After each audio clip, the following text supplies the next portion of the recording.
कभी एक ऐसे दौर के बारे में सोचिए जब भारत का नक्शा और लोगों की सोच दोनों हमेशा हमेशा के लिए बदल रहे थे।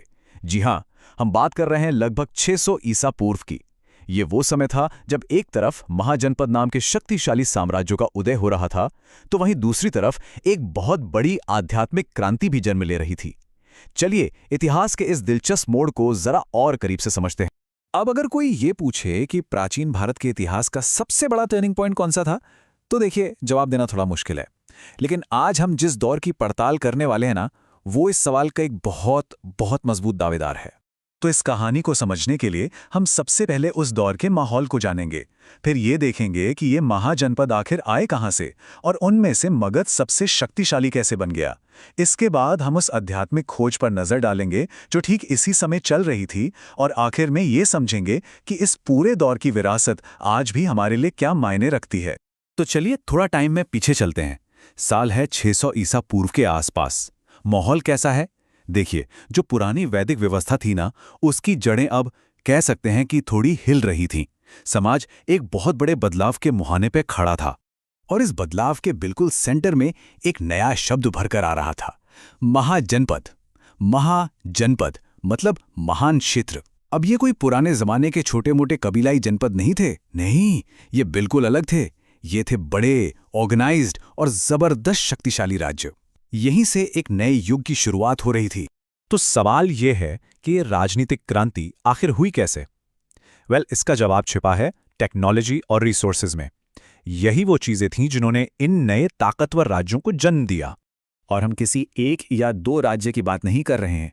जो पुराने बौद्ध ग्रंथ हैं, उनमें पूरे 16 महाजनपदों का जिक्र मिलता है। ये नंबर अपने आप में बताता है कि ये कोई छोटी मोटी लोकल घटना नहीं थी, बल्कि एक बहुत बड़ी लहर थी जो पूरे सब कॉन्टिनेंट में फैल रही थी। अब इन 16 में से मगध, कोसल, अवंती, ये सब तो बड़े पावर प्लेयर्स थे, लेकिन एक नाम था जो सबसे हटकर था, वज्जी। जानते हैं क्यों? क्योंकि जहां बाकी सब जगह राजा का राज था, मतलब मोनार्की, वहीं वज्जी एक गणराज्य था, एक रिपब्लिक। सोचिए, वहां कोई एक राजा नहीं, बल्कि एक ग्रुप मिलकर शासन चलाता था। उस जमाने में ये एक बहुत बहुत ही रेवोल्यूशनरी आइडिया था। पर सवाल फिर वही, इतने बड़े बड़े राज्य रातों रात खड़े कैसे हो गए? इसका सीक्रेट छुपा है एक मेटल में, लोहा। देखिए, हुआ ये कि लोहे के हल से खेती में एक क्रांति आ गई। खेती बढ़ी मतलब ज्यादा अनाज मतलब सरकार को ज्यादा टैक्स, और ज्यादा टैक्स का सीधा मतलब था एक बड़ी परमानेंट आर्मी खड़ी करने की ताकत। बस यही वो सिंपल सा फॉर्मूला था जिसने इन साम्राज्यों को जन्म दिया। अब जब इतने सारे खिलाड़ी मैदान में हों, तो टक्कर तो होनी ही थी। इस पावर स्ट्रगल में कई राज्य थे, लेकिन रेस के आखिर में एक ही विनर था, मगध।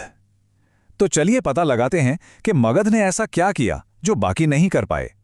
तो देखिए, उस वक्त के जो 4 सुपर पावर थे, वो थे मगध, कोसल, वज्जी और अवंती। कोसल और अवंती दोनों अपने अपने इलाकों में बड़े दमदार थे।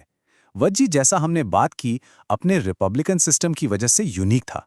लेकिन मगध की तो बात ही अलग थी। उसकी असली ताकत, उसकी जो एक्स फैक्टर थी, वो थी उसकी इंपीरियल एम्बिशन, मतलब साम्राज्य बढ़ाने की जबरदस्त भूख और साथ में क्लेवर डिप्लोमेसी। मगध की ये ताकत उसके राजाओं के साथ साथ बढ़ती गई। पहले आए बिंबिसार, जिन्होंने शादियों से रिश्ते जोड़कर अपना प्रभाव बढ़ाया, मतलब डिप्लोमेटिक मूव।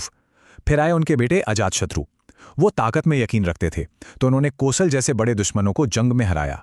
और फिर आए महापद्मनंद, जिन्होंने पावर को इतना सेंट्रलाइज कर दिया कि एक छत्र साम्राज्य की नींव रखी। एक छत्र मतलब सोल सॉवरन, जिसके ऊपर और कोई नहीं।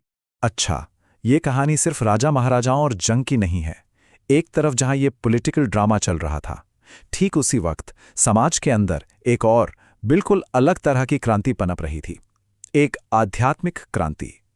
और ये क्रांति पुरानी वैदिक परंपराओं के लिए एक सीधी खुली चुनौती थी। इन दोनों सोच में जमीन आसमान का फर्क था। सोचिए, एक तरफ थी वैदिक परंपरा, जिसमें बड़े बड़े जटिल यज्ञ होते थे, पुजारियों का बोलबाला था और कर्मकांड पर बहुत जोर था। और दूसरी तरफ था यह नया श्रमण आंदोलन, जिसमें बौद्ध और जैन धर्म जैसे दर्शन शामिल थे। इनका फोकस कहाँ था? आंतरिक शांति पर, मन की शुद्धि पर, अहिंसा पर, और सबसे बड़ी बात, इनके दरवाजे हर किसी के लिए खुले थे, चाहे कोई किसी भी जाति का हो। तो इन नए आंदोलनों का सबसे बड़ा, सबसे रेवोल्यूशनरी आइडिया क्या था? यही कि उन्होंने जन्म पर आधारित जाति व्यवस्था को बिल्कुल नकार दिया। उनका मैसेज एकदम क्लियर था, आपकी मुक्ति इस बात से तय नहीं होगी कि आपका जन्म कहाँ हुआ, बल्कि इस बात से तय होगी कि आपके कर्म कैसे हैं। आप सोचिए, उस जमाने के समाज के लिए यह किसी धमाके से कम नहीं था। जैसे गौतम बुद्ध ने, उन्होंने दुखों से बाहर निकलने का एक बहुत ही प्रैक्टिकल रास्ता दिखाया। इसे कहते हैं अष्टांगिक मार्ग या द मिडिल पाथ। मतलब न तो बहुत ज्यादा भोग विलास में डूब जाओ और न ही शरीर को बेकार का कष्ट दो। ये इन दोनों के बीच का एक बैलेंस्ड रास्ता था। सही सोच, सही बोली, सही कर्म का रास्ता। और इसका एक ही मकसद था, जीवन के दुखों को खत्म करना। और इसी समय महावीर स्वामी ने जैन धर्म के सिद्धांतों को और स्पष्ट किया। उन्होंने त्रिरत्न की बात की, यानी सही विश्वास, सही ज्ञान और सही आचरण। लेकिन जैन धर्म की जो बुनियाद है, जो उसका सबसे मजबूत स्तंभ है, वो है अहिंसा। मतलब किसी भी जीव को मन से, वचन से या कर्म से कोई तकलीफ ना पहुंचाना।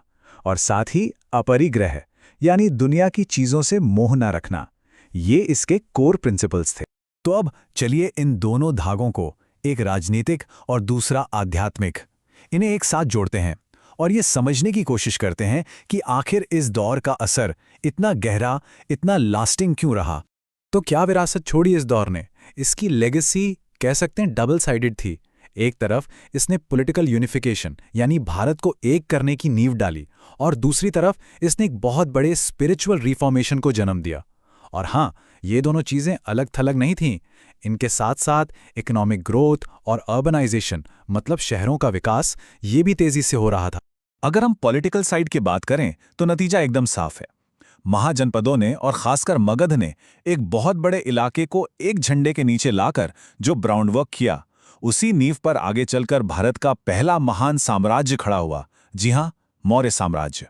और स्पिरिचुअल साइड पर अहिंसा, सत्ता पर सवाल उठाना, ये सारे विचार भारतीय सोच के डीएनए में बस गए। और इनका असर सिर्फ बौद्ध या जैन धर्म तक ही नहीं रुका। नहीं, इनका प्रभाव इतना गहरा था कि इन्होंने आगे चलकर हिंदू धर्म के एवोल्यूशन को भी प्रभावित किया। तो आखिर में एक सवाल हमारे सामने खड़ा होता है, क्या पॉलिटिकल पावर और स्पिरिचुअल रिफॉर्म हमेशा एक साथ चलते हैं?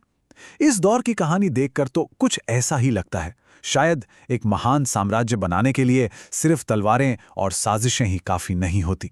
शायद उसके लिए सोच की, विचारों की एक क्रांति भी उतनी ही जरूरी होती है। इस पर सोचिएगा जरूर।